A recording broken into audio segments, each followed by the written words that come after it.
¿Qué tal, Brownies y Pegasisters? Nuevamente continuamos con nuestros queridos análisis de los episodios traídos en este cuarto capítulo de Deja tu marca, ahora con el tercer episodio de este lote titulado como Cocina con Sunny, en donde tendremos curiosidades, guiños, easter eggs, secretos y referencias a otros contenidos, como series, películas, cómics y por supuesto la G4. No sin antes dar una advertencia de spoilers del tercer episodio de Deja tu marca capítulo 4, así como de los demás episodios de esta temporada, por lo que si no lo has visto aún, te recomiendo que dejes de ver este video, por lo que sin más... ¡comencemos! Iniciando con nuestra primera curiosidad, podemos notar cómo este episodio inicia instantáneamente después del anterior, ya que recordemos que este termina con Misty siendo llamada por Opaline mientras esta deja atrás la fotografía que Sparky le dio, y posteriormente vemos como Opaline la llama precisamente por esa misma fotografía, que es una prueba de su falta de lealtad. Esto también quiere decir que la excursión de criaturas de Bridalwood fue exactamente un día antes de la apertura de los estudios Canterlot, lo que hace que las frustraciones de Hitch sean todavía más pesadas, ya que pasó de perder todas las competencias de la excursión a hacer el ridículo en televisión de forma seguida, así que ahí no queda más que decir F por Hitch.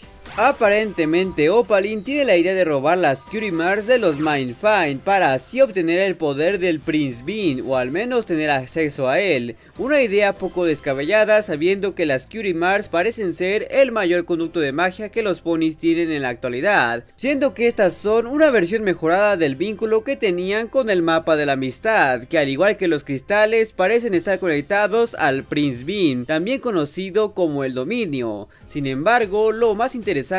es que Opaline dice explícitamente robarle sus Cutie Marks, indicando que ella sabe cómo quitarlas del cuerpo, lo que da un enorme gachazo a Starlight Glimmer, quien sabemos perfectamente que posee los conocimientos y la habilidad para poder quitar las Cutie Marks de los ponis, incluso poder reemplazarlas con inhibidoras en forma de signos igual, lo que termina dejando la duda de quién la aprendió de quién. Opaline aprendió de Starlight o Starlight lo aprendió de Opaline. Y como un detalle adicional, el efecto de las Cutie Marks brillantes no estaba en la foto durante el episodio anterior, así que ahí va otro error de animación. Durante esta escena, un factor humorístico muy presente es la tos de Opaline, que interrumpe cada que habla, algo que de hecho ya vimos en la serie de Cuenta tu Historia, y que parece deberse a lo seca y contaminada que puede estar su garganta. Muy seguramente esto se debe a su constante inhalación de humo que tiene, dado a ser un alicornio de fuego, pero no es inmune a este como los dragones. Además, claro, de que constantemente grita y se ríe diabólicamente, cosa que seguro no es bueno para la garganta. Aunque si quisiéramos ponerle más sabor a esta respuesta, podríamos decir como una especulación precavida que esa tos es un síntoma degenerativo de Opaline, es decir que su cuerpo se está deteriorando y por ende muriendo, cosa nada rara sabiendo que ella ya sobrepasa los 2000 años y ha pasado gran parte de esto sin el poder que la hacía inmortal, cosa que también explicaría por qué ella se muestra débil al usar el poder que tiene o por qué no puede volar, como también vemos en este episodio, algo que prácticamente le daría mucha más profundidad a sus motivaciones, ya que estas no solo serían para tener el poder absoluto y gobernar sobre los ponis, sino para salvar su vida. Así que crucemos los dedos porque sea así, ya que aderezaría muy bien el conflicto. Y es en este episodio que tenemos la super revelación de esta temporada, una que es equiparable a la aparición de Twilight en la temporada pasada, y es que después de 12 años finalmente tenemos ante nosotros el origen de las princesas Celestia y Luna. Bueno, en realidad es tan solo una pieza sustancial de este, y es que se nos revela que Opaline es tan antigua como las princesas, siendo que ellas crecieron juntas en un lugar llamado Skyros, donde aparentemente habitan o habitaban distintos alicornios de distintos elementos, con Celestia y Luna teniendo control sobre el sol y la luna, y Opaline teniendo control sobre el fuego. Esto también nos deja en claro que Celestia y Luna nacieron siendo alicornios, alicornios y no se convirtieron en unos, como muchos especulábamos, dándole así más canonicidad al Diario de las Dos Hermanas, publicado en el lejano 2014, donde la existencia de ese reino de alicornios se insinuaba. Pero ojo, el libro sigue sin ser canon, ya que en este el árbol de la armonía ya existía antes de que Starsuite se perdiera en el limbo, pero es bueno ver que un elemento narrativo tan interesante como este aún tenga algo de veracidad. Crean o no, este episodio vemos el lado más maternal de Opaline hacia Misty, ya que vemos como ella la regaña muy ferozmente por no cumplir el deber que le encomendó, que es obtener el fuego de dragón, para posteriormente amenazarla y condenarla a un castigo que básicamente consiste en encerrarla en su habitación, para después liberarla y darle una especie de consuelo, diciendo que todo eso lo hace porque ve su potencial y quiere que ella mejore,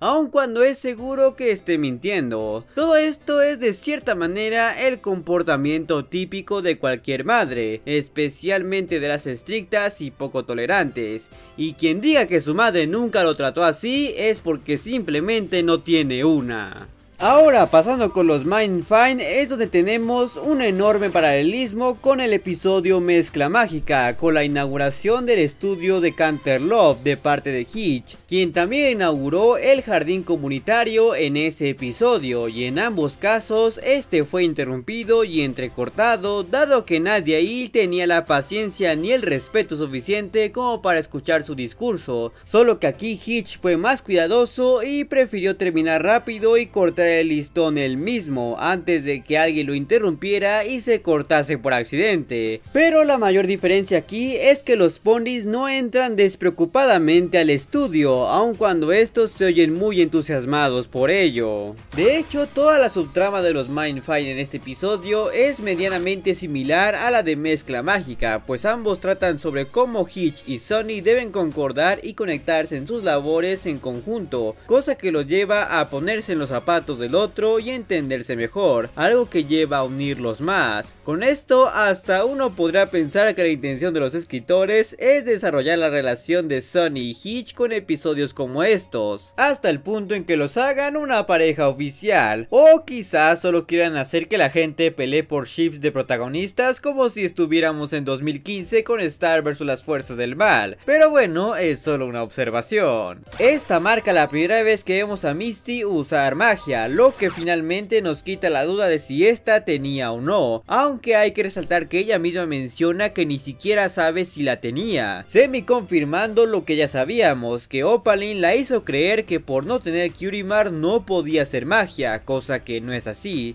y hasta habría que preguntarse qué tan poderosa es esa magia, porque tengan en cuenta que su primer acto con ella es liberarse de las cadenas puestas por un alicornio, cosa que no es para nada algo menor, aunque también es cierto que Opaline se encuentra muy débil en este momento. Hablando de Opaline, este episodio marca la primera vez que sale de su castillo, algo que hasta ella reconoce, y podemos apreciar todavía mejor cómo es que ella está bastante débil en magia, dado que ni siquiera puede volar, reiterando otra vez la idea de la degeneración de su cuerpo, ya que también menciona de que eso de no poder volar es debido a su debilidad física, aunque esto también podría ser visto como un muy sutil chiste adulto, ya que Opaline podría no poder volar no solo por su falta de magia o fuerza, sino también porque ella actualmente es muy pesada, de ahí que mencione que necesita un gimnasio en casa.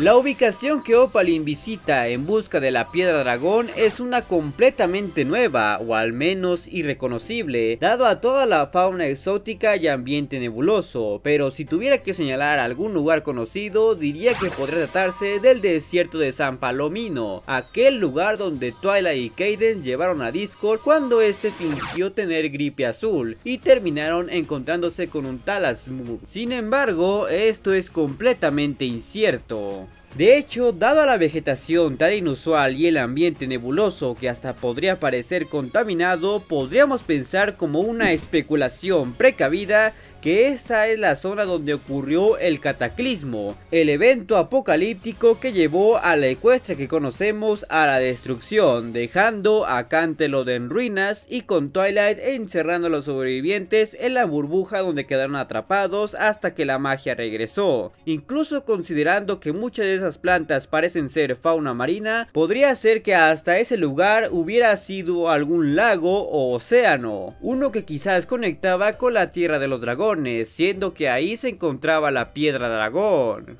Como otro guiño al episodio Mezcla Mágica, vemos al ratón fantasma que Opaline creó en ese episodio rondando por su castillo, aun cuando claramente vimos que lo destruyó al final de este. Puede que haya creado uno nuevo para vigilar a Misty en caso de que quiera escapar, pero dado a que ella no había pasado la barrera de la puerta, este no hizo nada. Aunque también es posible que ese sí debía ser un ratón de verdad y al animador simplemente los confundió. Y es que en esta franquicia ya uno nunca sabe. Para alguien que suele hablar mucho en público con decenas de personas, es bastante sorprendente ver que Hitch tiene pánico escénico, siendo que se muestra bastante tímido y confundido sobre qué hacer y decir en cámara. Aunque a su favor hay que tener en cuenta que en esos casos él prepara y sabe bien lo que tiene que decir, mientras que aquí no se preparó y no conoce del tema, cosa que técnicamente es culpa de Pip, quien insistió en meterlo en un programa de cocina a sabiendas de que él no sabe cocinar. Y como otro detalle, ese comportamiento recuerda mucho a Fluttershy, siendo otra de las tantas cualidades que estos protagonistas comparten, al punto en que simplemente no puede ser coincidencia. Vemos que después de todo, la sociedad pony no es tan diferente a la nuestra, ya que ellos prefieren ver escenarios morbosos y caóticos antes que un programa profesional y bien planeado. Más viendo que hay cierta química romántica entre sus dos anfitriones, algo que es enteramente compatible con el tipo de contenido que se hace tendencia en la actualidad. Es más, incluso antes de las redes sociales, cosas como esta ya eran muy populares. ¿O por qué creen que programas como Ventaneando de Patti Chapoy se han mantenido en pie tantos años? Aquí tenemos un elemento completamente nuevo, siendo la Dragonstone, que como su nombre indica, es una piedra mágica de origen dragón que Opaline planea usar para aumentar su poder, esto con el fuego de dragón como combustible. Como ya dije, esta piedra no tiene ningún antecedente, pero recuerda bastante al centro de Dragonlord, dado que ambos fungen como un objeto de poder dentro de la cultura dragón, así como al cencerro de Grogar y al centro de Sacanas, dado que poseen la característica de absorber magia. Así que es mejor dar por hecho que todas las culturas tienen su propia absorber magia, porque eso es el equivalente a que cada superpotencia tenga sus armas nucleares. La verdad, hay que darle mérito a este capítulo sobre cómo retrata el tener que ser un anfitrión de un programa en vivo y también un streamer, especialmente uno con buenas intenciones, pues esto no es tan alejado de la realidad, ya que vemos como Sony se muestra bastante incómoda e insegura al tener que hacer cosas absurdas y hasta humillantes que le obliga a hacer Pip, quien vendría a ser la productora, la cual se preocupa más por los números que por el bienestar de sus estelares. Básicamente una buena ejemplificación de cómo muchos shows en vivo hacen cosas bochornosas y hasta moralmente cuestionables solo para atraer audiencia, así como muchos streamers prefieren hacer actos morbosos e incluso humillantes para así subir su audiencia. Claro que aquí lo irreal es que Sony consigue liberarse de esa presión muy fácilmente y Pip recibe bastante bien esa decisión, porque cualquier otro productor habría despedido a Sony en su lugar, y eso en el mejor de los casos. Al igual que el episodio anterior, aquí tenemos un muy bien escrito discurso de doble significado, siendo dicho esta vez por Sony, que por un lado es para expresar su incomodidad al hacer cosas que no quiere, solo por complacer a las audiencias y a Pip, quien es la que la está obligándola a hacerlas, y además de mantenerla encerrada en el estudio hasta que hiciera sus peticiones, mientras que para Misty es todavía más clara, con ella entendiendo que no debe estar al servicio de Opaline y buscar complacerla, más sabiendo que lo que ella quiere es malo y que todo lo que le ha dado a cambio son promesas vacías y mentiras, aderezado con el hecho de que mental y literalmente la mantiene cautiva en su castillo, sin voluntad de decidir por sí misma. Para llegar a la Dragonstone, Opaline tiene que subir una montaña rocosa y llena de cristales, algo que ella misma acentúa y hasta reclama que los objetos mágicos siempre están en lugares altos, cosa que realmente es cierta para esta franquicia, ya que objetos como el corazón de cristal, el cencerro de Grogar, varios tesoros de Derrindu y el propio centro de Dragonlord estaban escondidos en lugares altos, aunque también es cierto que esto no sería una molestia para Opaline si ella pudiera volar. Tras el alentador discurso de Sunny, es que Misty tomó o al menos consideró la idea de finalmente marcharse del castillo de Opaline y dejarla de una vez por todas, cosa que realmente es un gran avance de personaje y que de no ser por la barrera mágica en su entrada, esta realmente se hubiera ido, por lo que tan solo nos queda imaginar cómo hubieran sido las cosas si es que Opaline no la hubiera puesto. Un detalle que personalmente a mí me entristeció bastante es cuando vemos que Misty decide empacar sus cosas, pues podemos notar cómo es que realmente no posee nada, salvo algunas baratijas, las cuales casi todas son objetos que ella tomó recientemente, pues vemos los lentes que tenía cuando perteneció a las Philly Four, un cuerno falso de los que hicieron durante la pijamada, que de hecho es precisamente el de Zip, y el sombrero de juego de mesa que también jugaron en la pijamada, siendo lo único que parece ser suyo desde antes el cactus y la pluma, además de un cepillo y del par de libros y objetos que usó para crear a Madame Taffytail. Pero esto nos hace dimensionar lo realmente descuidada y poco interesada que es Opaline con Misty, ya que sabiendo que la ha tenido desde niña, es realmente cruel que le ha dado prácticamente nada para complacerla o hacerla sentir más como una hija que como una prisionera. Algo que la dista de un similar como podría ser Madre Gothel, quien pese a todo trató a Rapunzel como una hija y la consintió con varias cosas para que se sintiera cómoda en la torre, y la acerca más a alguien como Frollo, quien no le dio más que madera a Quasimodo para que talle sus figuras. Finalmente, como un detalle menor, es que no queda claro si Opaline sabía si Misty logró liberarse de sus cadenas, pues en primera instancia parece lo bastante distraída como para no darse cuenta de que las tiene, además de que realizó el hechizo para quitárselas, pero esto a su vez no le hizo darse cuenta de ello, sin mencionar de que no se mostró sorprendida o enojada de ver que se había dibujado una Curimar, cosa que no podría haberse hecho con las cadenas. Además, como ya señalé, el ratón fantasma apareció justo después de que Misty se liberara, quien pudo haberle alertado a Opaline de su escape. Así que, como una especulación precavida, podríamos pensar que ese castigo era más una prueba de lealtad a Misty, esto sabiendo que Opaline la acababa de descubrir con una foto de los Mindfai y que se enteró de que no tenía el fuego de dragón, básicamente dejándola sola y encerrándola con un hechizo fácil de romper. Es decir que si Misty realmente hubiera querido, pudo romper la barrera de su cuarto, pero esta simplemente no lo intentó, porque ella aún estaba dudando si dejar a Opaline o no, pero al final eso será una de las preguntas que nunca obtendrán respuesta. Pero si ahora quieres conocer todas las curiosidades del segundo episodio del capítulo 4 de Deja tu marca, o cómo murieron los padres de Applejack, te dejaré respectivas ventanillas a las que puedes hacer clic. Y como siempre, quiero agradecerles a todos los suscriptores que se han convertido en miembros del canal y a mis suscriptores en Twitch. Además de recordarles que se suscriban, den like, activen la campana y síganme en mis redes sociales y en mi canal de Twitch que están abajo en la descripción, así como se suscriban a mi canal secundario y a mi canal de gameplays, por lo que nos veremos muy pronto.